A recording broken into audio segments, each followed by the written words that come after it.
அனைத்து உரிமை குரல் நண்பர்களுக்கும் வணக்கம். மனைவி கயல்விழியை வைத்து அசாத்திய திட்டம் தீட்டிய சீமான், கதி கலங்கும் திமுக கட்சி. இது குறித்த விவரங்களை தான் இந்த ஒரு வீடியோ நம்ம பார்க்க போறோம். வாங்க பார்க்கலாம்.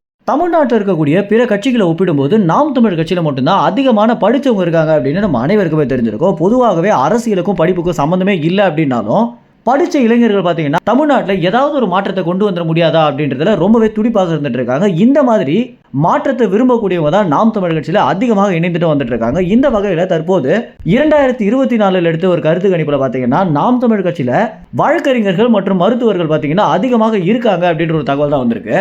இந்த ஒரு தகவல் சாதாரணமானதாக பார்க்கப்படாம பிற கட்சிகளிலிருந்து ஒப்பிடும்போது நாம் தமிழ் கட்சியில மட்டும்தான் மக்களுக்கு அதிகமான நம்பகத்தன்மை வருது அப்படின்னும், ஏன்னா படித்த இளைஞர்கள் நினைச்சாங்கன்னா தமிழ்நாட்டையே மாத்திட முடியும் அப்படின்னு ஏபிஜே அப்துல் கலாம் சொன்ன வாசகத்திற்கு ஏற்ற மாதிரி தற்போது தமிழ்நாட்டில் நாம் தமிழ் கட்சி ஒரு புரட்சிகர கட்சியாக இருக்க ஒரு காரணத்தினால தான் இந்த ஒரு விஷயம் பார்த்தீங்கன்னா ரொம்பவே ஒரு முக்கியமான விஷயமாக பார்க்கப்படுது.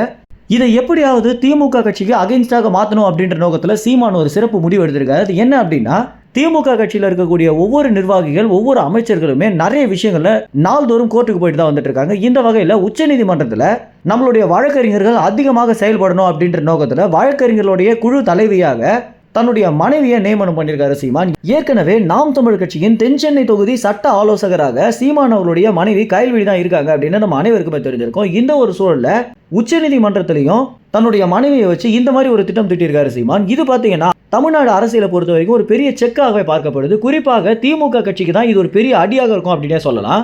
தொடர்ச்சியாக நாம் தமிழ் கட்சியில் வழக்கறிஞர்கள் அதிகமாக ஆகிட்டு வர ஒரு காரணத்தினாலையும் இந்த ஒரு விஷயத்தை வச்சு திமுகவுக்கு எதிராக திருப்பணும் அப்படின்ற நோக்கத்திலையும் சீமான் எடுத்திருக்கக்கூடிய இந்த திட்டம் பார்த்தீங்கன்னா பெரிதளவில் வரவேற்கக்கூடியதாக தான் இருக்கு. இந்த ஒரு தகவல் குறித்து நீங்க என்ன நினைக்கிறீங்க அப்படின்ற கருத்துக்களை கமெண்ட்ஸ்ல தெரிவிங்க. நன்றி, வணக்கம்.